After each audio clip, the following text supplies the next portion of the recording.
உயிர்த்த ஞாயிறு குண்டு தாக்குதல். அரச புலனாய்வுத்துறையின் முன்னாள் பணிப்பாளர் அதிரடி கைது.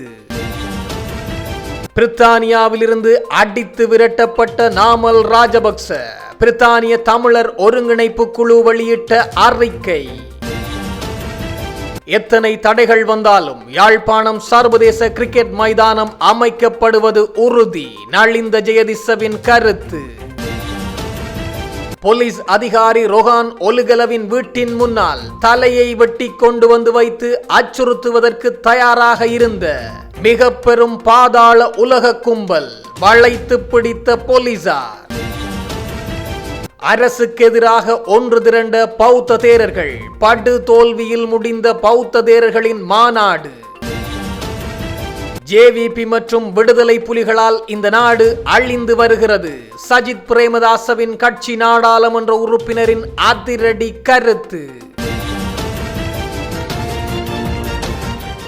அரச புலனாய்வு பிரிவின் முன்னாள் பணிப்பாளர் ஓய்வு பெற்ற மேஜர் ஜெனரல் சுரேஷ் சலே கைது செய்யப்பட்டுள்ளார். உயிர்த்த ஞாயிறு பயங்கரவாத தாக்குதல்கள் தொடர்பான விசாரணைகள் தொடர்பாக குற்றப்புலனாய்வு துறையினரால் அவர் கைது செய்யப்பட்டுள்ளார். பேலியாக்குடி பகுதியில் வைத்து இன்று அதிகாலை கைது செய்யப்பட்டுள்ளார். 2019 ஆண்டு ஏப்ரல் 21 இடம்பெற்ற உயிர்த்த ஞாயிறு குண்டு தாக்குதல்கள் தொடர்பாக பல்வேறு விசாரணைகள் முன்னெடுக்கப்பட்டு வருகின்றது.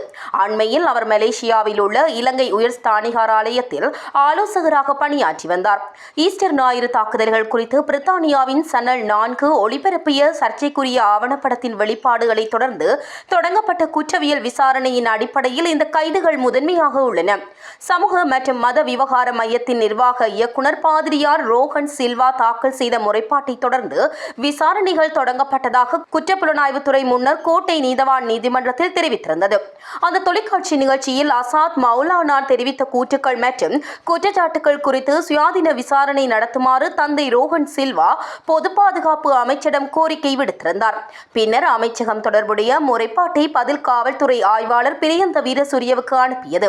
அவரது அறிவுறுத்தலின் பேரில் அவர் அதை குற்றப்புலனாய்வுத்துறையின் துணை காவல்துறை ஆய்வாளர் பிரியந்த வீரசூரியவுக்கு அனுப்பி விசாரணை தொடங்கப்பட்டது. இந்த விசாரணை தொடர்பாக முறைப்பாட்டாளரான ரோஹன் சில்வாவிடம் ஏற்கனவே வாக்குமூலம் பதிவு செய்யப்பட்டுள்ளதாக காவல்துறை உறுதிப்படுத்தியது. மேலும் சனல் 4 பேசிய அசாத் மௌலானாவின் தனிப்பட்ட செயலாளராக முன்னர் பணியாற்றிய முன்னாள் ராஜாங்க அமைச்சர் சிவனேசதுரை சந்திரகாந்தன் முன்னதாக கைது செய்யப்பட்டு தடுத்து வைக்கப்பட்டுள்ள பின்னணியில் சுரேஷ் சாலே தொடர்பிலும் வாக்குமூலங்கள் பெறப்படலாம் என எதிர்பார்க்கப்படுகின்றது. உயிர்த்த ஞாயிறு தாக்குதல்களில் ஈடுபட்டதாக குற்றம் சாட்டப்பட்ட துவான் சுரேஷ் சாலே 2019 டிசம்பரில் புலனாய்வு சேவையின் இயக்குநராக நியமிக்கப்பட்டார். இருப்பினும் பாதிரியார் ரோஹன் சில்வா தாக்கல் செய்த முறைப்பாட்டை தொடர்ந்து ஜனாதிபதி அவரை அந்த பதவியிலிருந்து நீக்கி மற்றொரு அதிகாரியை அந்த பதவிக்கு நியமித்தார்.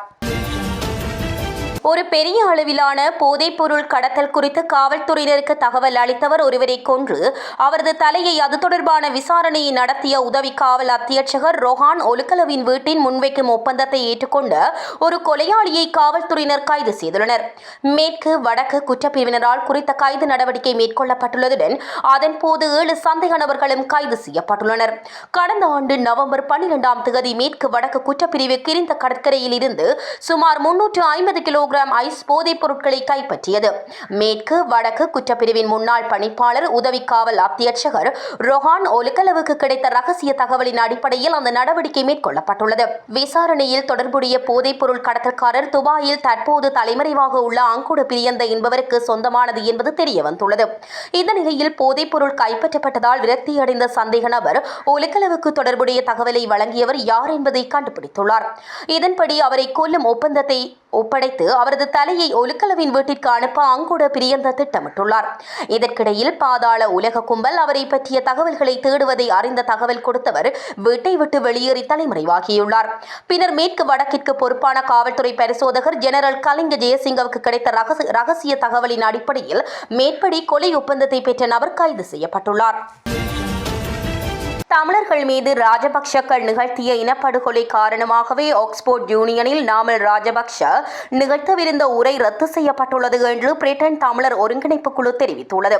பிரிட்டன் தமிழர் ஒருங்கிணைப்பு குழு வெளியிட்டுள்ள அறிக்கையில் இந்த விடயம் தெரிவிக்கப்பட்டுள்ளது. அந்த அறிக்கையில் ஆக்ஸ்போர்ட் யூனியன் ஏற்பாடு செய்த உரை அல்லது உரையாடல் நிகழ்வுகள் எந்த காரணத்துக்காகவும் ரத்து செய்யப்படுவதில்லை. அவ்வாறு ரத்து செய்வதை கருத்து சுதந்திரம் மீதான தாக்குதலாகவும் தன் புகழுக்கான இழுக்காகவும் அந்த நிறுவனம் கருதுகின்றது. இவ்வாறான நிலையில் நாமல் ராஜபக்ஷவின் ஆக்ஸ்போர்ட் உரை ரத்து செய்யப்பட்டமை அரிதான மற்றும் வரலாற்று முக்கியத்துவம் வாய்ந்த முடிவாகும். இதற்கு நாமலின் குடும்பத்தால் தமிழர்கள் மீது கட்டவிழ்த்து விடப்பட்ட இனப்படுகொலையே காரணம். நாமல் ராஜபக்ஷவின் குடும்பம் தமிழர்களுக்கு எதிராக இழைத்த போர்க்குற்றங்கள், மனித உரிமை மீறல்கள் மற்றும் சொல்லொன்னா துயரங்கள் உலகறிந்தவை. அந்த பாதகமான செயல்களின் தொடர்ச்சியாகவே இன்றும் ராஜபக்ஷ குடும்பத்தினர் பார்க்கப்படுகின்றார்கள். அத்தகைய ஒரு பின்னணியை கொண்டவருக்கு உயரிய மேடைகளை வழங்குவது அறமற்றது என்பதை தமிழ் மாணவ சமூகம் மிக தெளிவாக எடுத்துரைத்தது. இதை ஆக்ஸ்போர்ட், கேம்பிரிட்ஜ் யூனியன்கள் தெளிவாக உணர்ந்துள்ளன என்றுள்ளது. யாழ்ப்பாணம் மண்டைத்தீவு பகுதியில் சர்வதேச கிரிக்கெட் மைதானம் அமைக்கும் திட்டம் தொடர்ந்து முன்னெடுக்கப்படும் என்று அமைச்சரவை பேச்சாளரும் அமைச்சருமான நலிந்த ஜெயதிச தெரிவித்தார். மண்டைத்தீவில் அமையவுள்ள இந்த மைதானத்துக்கான கட்டுமான பணிகளை முறையான சுற்றுச்சூழல் அனுமதி செயல்முறைகள் பூர்த்தியாகும் வரை தற்காலிகமாக நிறுத்துமாறு மத்திய சுற்றாடல் அதிகார சபை அறிவுறுத்தியுள்ளது. இதுகுறித்து ஊடகவியலாளர்கள் எழுப்பிய கேள்விக்கு பதிலளிக்கும் போதே அமைச்சர் மேற்கண்டவாறு குறிப்பிட்டார். அமைச்சர் மேலும் கருத்து தெரிவிக்கையில், யாழ்ப்பாணத்தில் சர்வதேச கிரிக்கெட் மைதான கட்டுமான பணியானது நிச்சயம் முன்னெடுக்கப்பட வேண்டும் என்பதில் அரசு உறுதியாக உள்ளது. ஒரு பாரிய திட்டத்தை முழுமைப்படுத்த வேண்டுமெனில் அதற்கு தேவையான சுற்றுச்சூழல் மற்றும் தொழில்நுட்ப அறிக்கைகள் அவசியமானவை. எனவே சம்பந்தப்பட்ட சகல அமைச்சர்களுடனும் இணைந்து ஒரு கூட்டு முயற்சியாக இதற்கான நடவடிக்கைகள் எடுக்கப்பட்டு வருகின்றன. மைதானம் அமைக்கும் வேலை திட்டத்தை எவ்வித தடையுமின்றி விரைவில் முடிக்க வேண்டும் என்பதே எமது எதிர்பார்ப்பாகும் என்றார். கொழும்பில் பௌத்த தீரர்கள் நடத்திய பௌத்த பிக்குகள் மகா சம்மேளனம் தோல்வியடைந்துள்ளதாக அமைச்சர் லால்காந்த தெரிவித்துள்ளார். 8000 தீரர்களை மாநாட்டுக்கு அழைத்து வருவதாக சொன்னார்கள். ஆனால் 300க்கும் மேற்பட்டவர்களை வந்திருந்தனர். மாநாடு நடத்துவதற்கு முன்னர் சமூகத்தில் பெரும் பேசு பொருளாக்கப்பட்ட விடயம் இன்று பிசுபிசுத்து போயுள்ளது. இனவாதத்திற்கு எதிராக ஏற்பட்டிருக்கும் மாற்றம் போன்றவற்றை அறிந்தவர்களுக்கு இது புரியும். தேரர்கள் வருவார்கள் போவார்கள், ஒன்றும் நடக்காது. நான் முன்பு சொன்னது போல் தேரர்கள் வருவார்கள் போவார்கள், ஒன்றும் நடக்காது.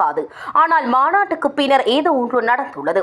அதாவது மாநாட்டுக்கு முன்னர் ஏதோ பலத்தை காட்டிக் கொண்டிருந்தனர். அந்த பலம் இப்போது 0 வரை கீழ் சென்றுள்ளது. இதில் உள்ள சில பௌத்த தீரர்கள் தொடர்பில் மக்கள் மத்தியில் குற்றச்சாட்டுகளும் உள்ளன என்றார். பிக்குகள் என்பவர்கள் வெறும் தானத்தை மட்டும் பெற்றுக்கொண்டு அமைதியாக இருக்க வேண்டியவர்கள் அல்ல. நாட்டின் பாதுகாப்பிற்காக முன்வருவது பிக்குகளின் வரலாற்று ரீதியான கடமை என கலப்போட அத்தே ஞானசார தேரர் தெரிவித்துள்ளார். நீதிமன்றத்தினூடாக அனைத்து வழிகளும் அடைக்கப்பட்டுள்ளன. எனக்கு எதிராக பாரிய அளவில் அரசியல் வழக்குகள் தொடுக்கப்பட்டு வெளிநாட்டு பயண கடவுச்சீட்டு முடக்கப்பட்டு நீதிமன்றத்தினூடாக அனைத்து வழிகளும் அடைக்கப்பட்டுள்ளன. இதனால் உண்மை தகவல்களை சமூகத்திற்கு கொண்டு செல்ல முடியாத நிலை ஏற்பட்டுள்ளன.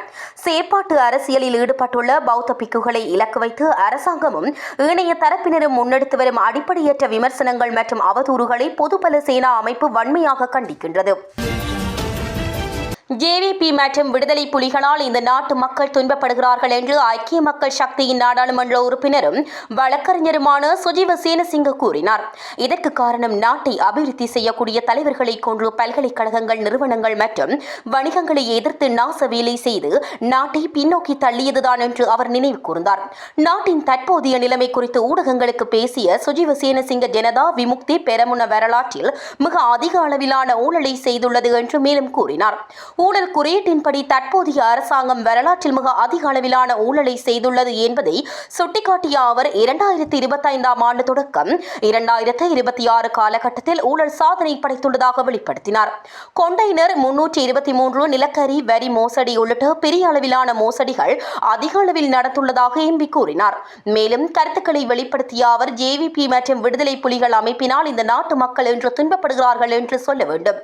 இந்த நாட்டை அபிவிருத்தி செய்யக்கூடிய அனைத்து தலைவர்களையும் அவர்கள் கொன்றனர். இவர்கள் பல்கலைக்கழகங்கள், நிறுவனங்கள், வணிகங்கள் அனைத்தையும் எதிர்த்தனர். இதன் காரணமாக நாட்டின் வளர்ச்சி தடைப்பட்டது. மேலும் அந்த அழிவுக்கு இவர்கள் நேரடியாக பொறுப்பேற்க வேண்டும். தேசிய மக்கள் சக்தி அரசாங்கத்தின் திறமையற்ற மற்றும் ஊழல் நிறைந்த ஆட்சியின் கீழ் எதிர்காலத்தில் மின்சார உற்பத்தி தொடர்பான பெரிய பிரச்சனைகளை நாம் எதிர்கொள்ள வேண்டியிருக்கும். மின்சார வெட்டு மற்றும் மின்சார விலைகள் அதிகரிக்கக்கூடும். அதை தடுக்க எந்த வழியும் இல்லை. இவர்களின் ஊழல் செயல்களால் இந்த துரதிர்ஷ்டவசமான நிலைமை ஏற்பட்டுள்ளது என்றார்.